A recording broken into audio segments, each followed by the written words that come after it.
Assignment is by way of a written instrument, and if there was none throughout the trial, and that a person could be convicted and sentenced on, it's really a worrying trend. And what can we do except to consult our clients and fashion out the way forward, and we'll certainly come out. But the charges were brought under the Mining Act, right? Yes, certainly it was brought under the Mining Act, but the in terms of assignment, the specific legislation of land transactions is the Land Act of 2020. Yes, Act 1036 regulates the conduct of land transactions. So if you want to really understand what assignment means as far as land transactions are concerned, then you have to go to the Land Act. And clearly the Land Act talks of assignment to be a written instrument, but we did not see it. And said clearly, once he has been convicted on assignment without mineral rights authorization, it's clearly mind-boggling, and I am not comfortable with the set. You describe this as mind-boggling. Yes, mind-boggling. To you, it is unfair. But let's talk about the processes of the trial itself. Would you say due process was followed? I will reserve some for now. Would you say the judge was fair and firm and just throughout the proceeding? I wouldn't want to, with the circumstance I find myself now, I don't want to comment on some of the matters, but I believe that as a legal team of with his tact endorsement to speak on some of the matters that have gone on throughout the trial. And that response points directly or hints directly. Is that what I'm sensing? Oh, certainly. Once you are aggrieved or dissatisfied by the outcome of the decision of the court, the onus lie on you to file an appeal at the appellate court. Now, from the High Court, you can only go to the Court of Appeal. And from the Court of Appeal, if you are still dissatisfied, the rules of courts and the laws of the Republic allows you to go up to the Supreme Court. So we will consult with our client and take the proceedings and go through. So the breaking news that we can report at this point in time, coming from our court correspondent in the court, is that Chairman Wontumi has been convicted of assigning mineral rights without approval and purposely facilitating illegal mining at a Samra Boy concession. Count 1, assignment of mineral rights without approval. He's been found guilty beyond reasonable doubt that there was no ministerial permit obtained, so he's been convicted. Count 3, he's been convicted as well. Count 4, guilty as charged, convicted. And count 6, purposely facilitating an unlicensed mining operation. And so the update that we can provide for you, the breaking news this hour, is that the NPP's Bernard Entry Boesiako alias Chairman Wontumi has been found guilty of various mining offenses by the court. And at this point in time, the plea of mitigation is what is taking place at this point in time, Roland. To me, I trained in Sawamu Kwine 20 years, yeah, slapping 20 years. Hardly Basaka and Okoye, you may ding. Na, I say, acquire a hosem. Not just another NPP form, but 2 Amoka. That comes from a police station, and the Nedian Kofoba Super from parliamentarians. No Ghana Penmubia didn't say Muhu. Now, by Sasonumwa, Yakotanase, Yakoba Marche, Yakoya way, Intimisana, the Ukraine Abadani, Wontumi, Yakoko Drew. Oh, and you'll be at it, but yet your Maya, Yanchini Pasu. Now, we're 20 years, and so Wontumi, what them watch 6 months?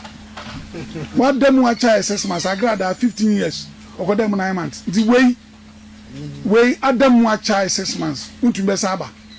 Sebeya tensions by then, ever conform. Wontumi, Sabrino, you say Uncle them 20 years. Now make catch them. Way 6 months, Wontumi be say Pia Bonting, into young and young one. Sagrada 15 years, look at them 9 months, no by idea. BBI possible. BBI then possible. Yes. Maybe can say on Betuaba no pay national chairman and inti no mind sano. No Democrat ever Tuabano or Munipa been friends saying. Communicator friends saying, no, who's doing? I into a Democrat number in it night number. Is it Poano no mon friend of mammy? Me Pamucho production mon friend Poano mammy. It be all court house. Now, what am I? Corona, Adia, I am your parents. A deal no do a beer, I think a deal.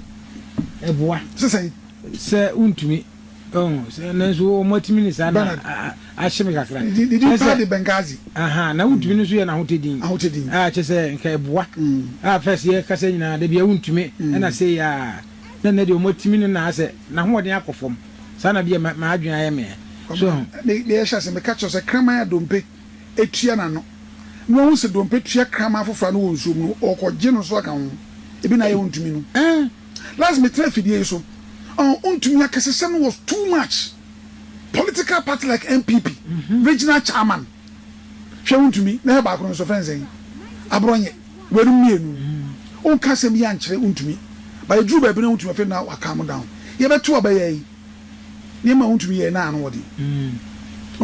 Eno na me kase ba ko bia wo kase so no ma kwan a em se president ntimi makuru that time no. Eno kase na no body kwa na ya na me de Ghana ha no yen hye danye serious ni nti no eya no mukeka nsem hunu so ho se se amakuru ya nsem hunu man so wo hwɛ mu a kurowe nsem hunu man ebi na wo kadi de me kase nsem hunu man se obi etimi kase 15 years ye nua ba agrada won komla na fe aba na months say 8 months na wa befie wo se nsem hunu no a ediwe ye ken ye ka but ye timinya 6 months ya wo ken 6 months de wo ken no obi so timi wi aponche otwi twa 12 months ni nyina obetwa enye munu man so edi me no bra emu asem ayire pa na 2 weeks no we o emu zam bia ayire 2 weeks hwe kwabna wo hwe kwai so untumi kwai hono no so firi kontas bokwan me kuro kesi bokwan kwabna ayire kuro kesi bokwan na meka ayire kwai so wo se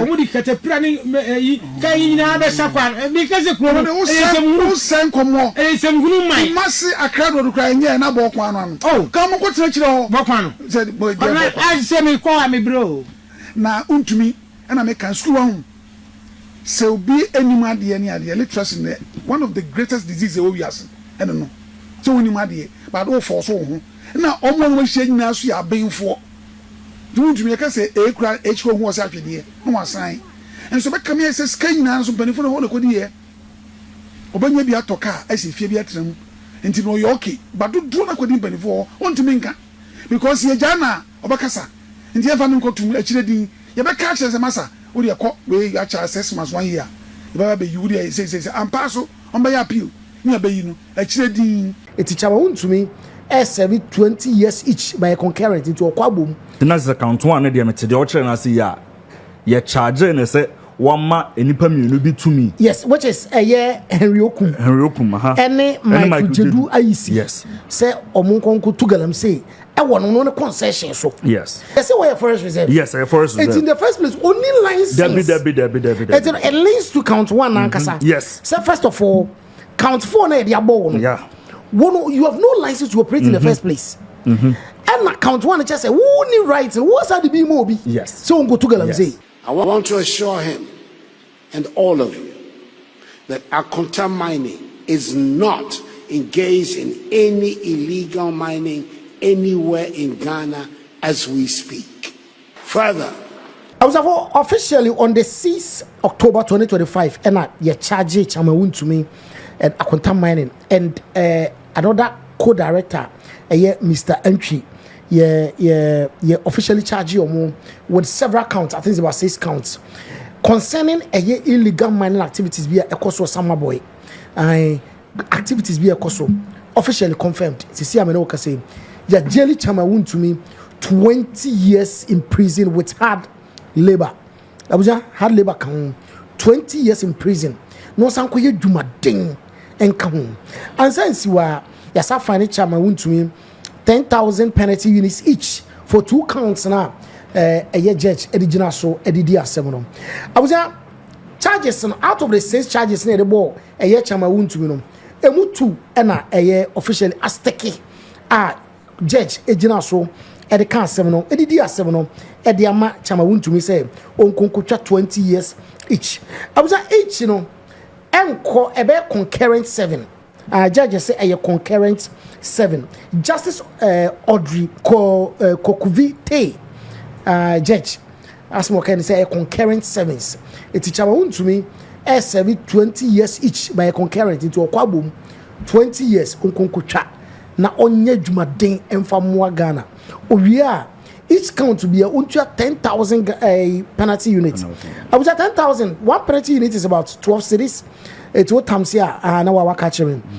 Kwagu Supremo. Diabani. Yes. Quick one. Abano say yes. So we shouldn't also forget. Say this is the only case that Chema Wontumi a facing. On say Chema Wontumi a war Samershe Ediamawa or the case the Republic South Anonym forest case and also a pending. And also a pending. I know so Beshe and Wasmaka and he also has a fraud case. The fraud case concerning the Exim Bank case and also Moshe now Omari Intino aside the Summer Boy case into there are two major cases. This is the Summer Boy case who ruling and they are brown.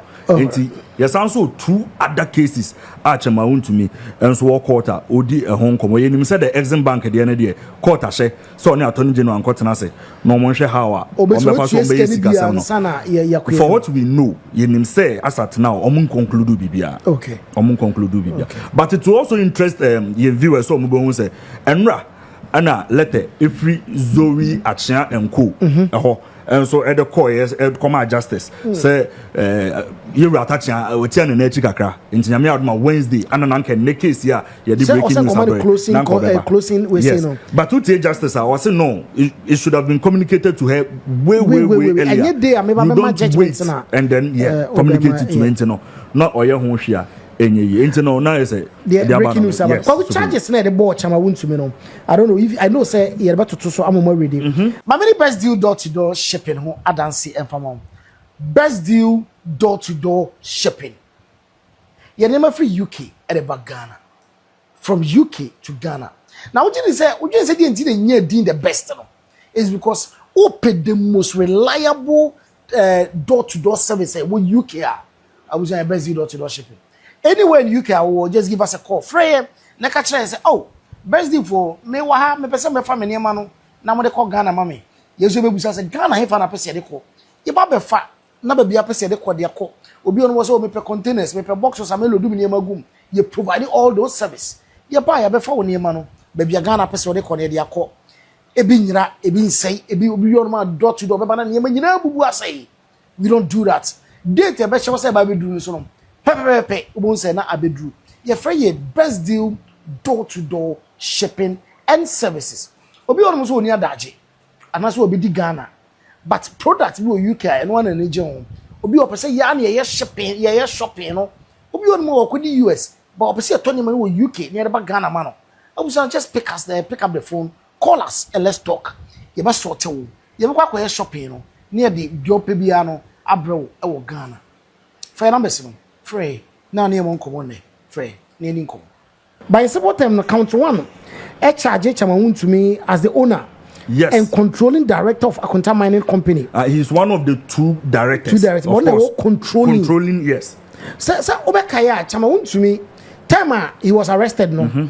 Or as part of the investigation, or statement to the police, no. Was say a year the second accused, Kwame Enchi. Was say when Kwame Enchi every formality so be a quantum mine in 2010 ohun ne bi montene ka bi it won one na bibia and a pay investigation so prove say ampa Chema Wontumi has control over quantum mining. Yes, it's in as much as the two of them open a company together.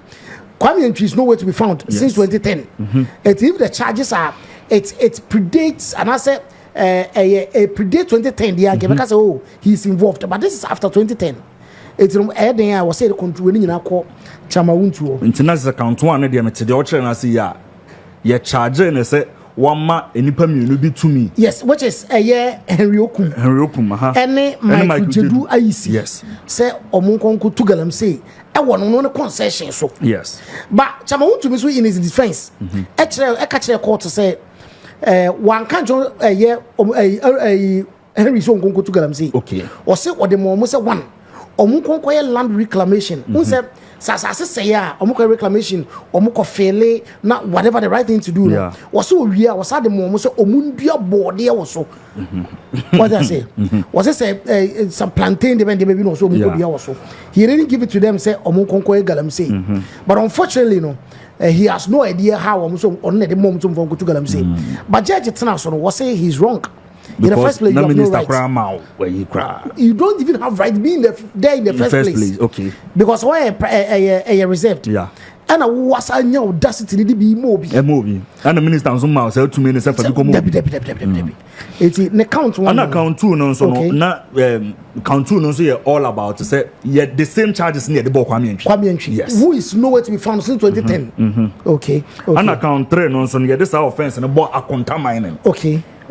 So what I say count one no yeah the ball Chema Wontumi count two near Kwame and account three no and so you are contaminating. Oh, mommy and Samson and Akontamane was found guilty as well. Yes. And he say it's an entity, it's a limited liability company. So they are Akontamane has been found, say Omusuntia 15,000 penalty units for all the counts on so or guilty.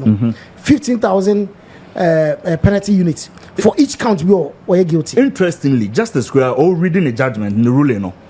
Na any yane hano or say how bad or how terrible a contaminating as a corporate crano. Yeah, running on a crano, no see employee. I say one man show. Yeah. Because how do you tell me say you set up a company and other director no since that day into one corner I will call it shorts and it's no can want them an account 4, 5 and 6 no. Okay. And also a combo at the boss any pamiensa no. The candy pamiensa na contaminating Kwame Nchika and a Chema Wontumi. Yes. So more operating on licensed way summer boy. Say summer boy when Ankasano. Say that probably no you know. Yes, say where first reserve. Yes, first reserve. It's in the first place only license. Debbie. It's at least to count one Ankasa. Yes. So first of all, count 4 na the above. Yeah. One you have no license to operate in the first place. And count 1 just say who need rights and what's that be mobi. Yes. So on go to Galam say. Yes. Yes. Sapepe. And also Chama Wontumi was found guilty. Yeah, no so. And then so served to 20 years. Yeah. Into 4 no the omo miensa nyina na e come boom. Ana e de nyina e de mom. Won se nyina no so no. Na o share the section 992B of the Minerals Act 703 na. E ho no mu gina ye ediye bibia de kan nyina ho asem. It's count 1 cities kind of specifically on Chema Wontumi, count 2 Kwame Nchi, count 3 and so near contaminating, count 4, 5 and 6 and so on. Pretty illegally. That was summer boy. Yeah. And on that count which is last count Chema Wontumi is supposed to serve 20 years. 20 years. And then also pay a 10,000 penalty, which is around 120,000 Ghana cedis. Yes, I think that within 3 years you want to yes. Yeah. And that last count in Ankasa, so Akontamane is supposed to pay 15,000 penalty units. I think 15,000 penalty units will be around 12 times 15,000. Will give us 180,000. Wow. But when it comes to the 7 of the jail term, Chama Wontumi be a survey concurrently. Yes, concurrently. Ocha one day be our Chama 2 charges. 2 charges, yes. Ocha one day be our Chama 2 charges. Yeah. It's Chama Wontumi has been jailed. Yeah. Abuja Chama Wontumi has been jailed. Again, near Kaya reform so say aka the Tano Nimri Forest case no. And yes, answer the Exim Bank the fraud issue no. And any so be get confused. Fraud issue I don't know or kosa o could be a company de company yes o koye fu no. Omko bisa na was nzuo ato ahwe me patron. All right. Enti Abuja for Chama Wontumi we breaking news quick one here the Bremo answer na. Yeah, the Bremo details ni na e be details na di hu komo e wo eye Russia was videos ni ade na so videos so tato and che na na do so ka kire za Akontam mining is not operating illegal mining. Yeah, must be brave. You share Russia was so yakram.